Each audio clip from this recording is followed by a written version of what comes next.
1 ദിനവൃത്താന്തം അധ്യായം 17. ദാവീദ് കൊട്ടാരത്തിൽ വസിക്കുമ്പോൾ പ്രവാചകനായ നാഥാനോട് പറഞ്ഞു, ഞാൻ ദേവദാരു നിർമ്മിതമായ കൊട്ടാരത്തിൽ വസിക്കുന്നു, എന്നാൽ കർത്താവിൻ്റെ പേടകം കൂടാരത്തിലാണ്.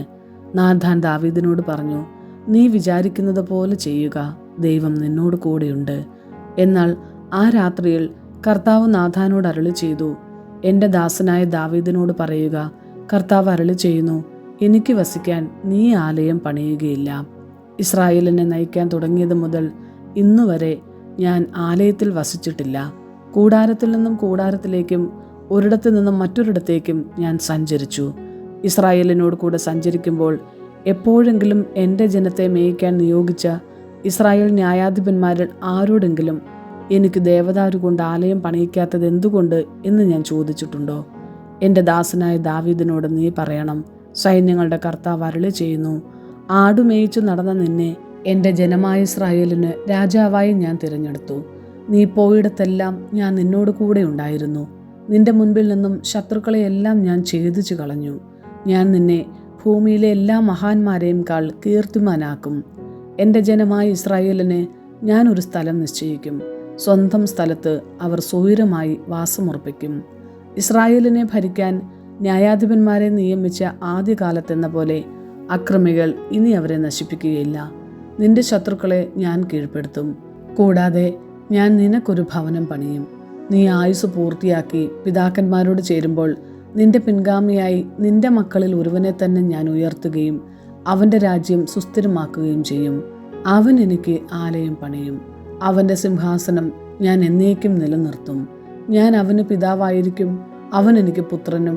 നിന്റെ മുൻഗാമിയിൽ നിന്ന് എന്ന പോലെ ഞാൻ എൻ്റെ സ്നേഹം അവനിൽ നിന്നും പിൻവലിക്കുകയില്ല.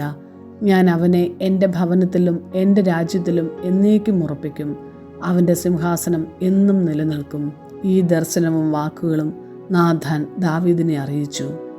അപ്പോൾ ദാവീദ് രാജാവ് അകത്ത് പോയി കർത്താവിൻ്റെ സന്നിധിയിൽ ഇരുന്ന് പറഞ്ഞു, കർത്താവായ ദൈവമേ, അവിടുന്ന് എന്നെ ഈ നിലയിൽ എത്തിക്കാൻ ഞാനോ എൻ്റെ കുടുംബമോ എന്തുള്ളൂ?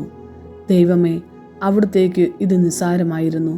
ഈ ദാസൻ്റെ കുടുംബത്തിന് വരാൻ പോകുന്ന കാര്യങ്ങൾ കൂടി അവിടുന്ന് വെളിപ്പെടുത്തിയിരിക്കുന്നു. വരാനിരിക്കുന്ന തലമുറകളെ അവിടുന്ന് എനിക്ക് കാണിച്ചു തന്നിരിക്കുന്നു.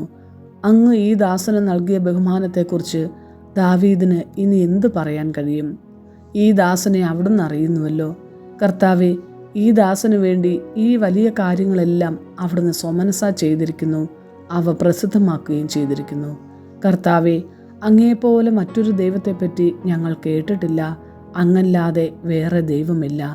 അവിടുത്തെ ജനമായ ഇസ്രായേലിനെ പോലെ ഭൂമിയിൽ വേറെ ഏതു ജനമുണ്ട്? അങ്ങ് ഇസ്രായേലിനെ ഈജിപ്തിൽ നിന്ന് മോചിപ്പിച്ചു സ്വന്തം ജനമാക്കി. മഹാത്ഭുതങ്ങളും കൊടും ചെയ്തികളും വഴി അവരുടെ മുൻപിൽ നിന്നും ജനതകളെ നിർമ്മാർജ്ജനം ചെയ്തു മഹത്വമാർജിച്ചു. കർത്താവെ, അങ്ങ് ഇസ്രായേലിനെ എന്നേക്കും അങ്ങയുടെ ജനമായി തിരഞ്ഞെടുത്തു. അങ്ങ് അവർക്ക് ദൈവമായി തീർന്നു. കർത്താവെ, ഈ ദാസനെയും കുടുംബത്തെയും സംബന്ധിക്കുന്ന അങ്ങയുടെ വാക്ക് എന്നേക്കും നിലനിൽക്കട്ടെ. അരുളി ചെയ്തതുപോലെ അവിടുന്ന് പ്രവർത്തിക്കണമേ. അങ്ങയുടെ നാമം എന്നേക്കും നിലനിൽക്കുകയും സൈന്യങ്ങളുടെ ദൈവമായ കർത്താവാണ് ഇസ്രായേലിൻ്റെ ദൈവം എന്ന് ഉദ്ഘോഷിക്കപ്പെടുകയും ചെയ്യട്ടെ. അങ്ങയുടെ ഈ ദാസൻ്റെ ഭവനം എന്നേക്കും അങ്ങയുടെ മുൻപിൽ നിലനിൽക്കട്ടെ. എൻ്റെ ദൈവമേ, അവിടുന്ന് ഈ ദാസന് വേണ്ടി ഒരു ഭവനം പണിയുമെന്ന് വെളിപ്പെടുത്തിയിരിക്കുന്നു. അതുകൊണ്ട് അങ്ങയുടെ സന്നിധിയിൽ ഇങ്ങനെ പ്രാർത്ഥിക്കാൻ ഈ ദാസൻ ധൈര്യപ്പെടുന്നു. കർത്താവെ, അങ്ങാണ് ദൈവം. ഈ ദാസന് ഈ വലിയ നന്മകൾ അങ്ങ് വാഗ്ദാനം ചെയ്തിരിക്കുന്നു. ആകയാൽ അവിടുത്തെ ദാസൻ്റെ ഭവനത്തെ അനുഗ്രഹിക്കാൻ തിരുമനസ്സാകണമേ. അങ്ങനെ അത് എന്നും അവിടുത്തെ മുൻപിലായിരിക്കട്ടെ. എന്തെന്നാൽ കർത്താവെ, അങ്ങ് അനുഗ്രഹിച്ചത് എന്നേക്കും അനുഗ്രഹീതമായിരിക്കും.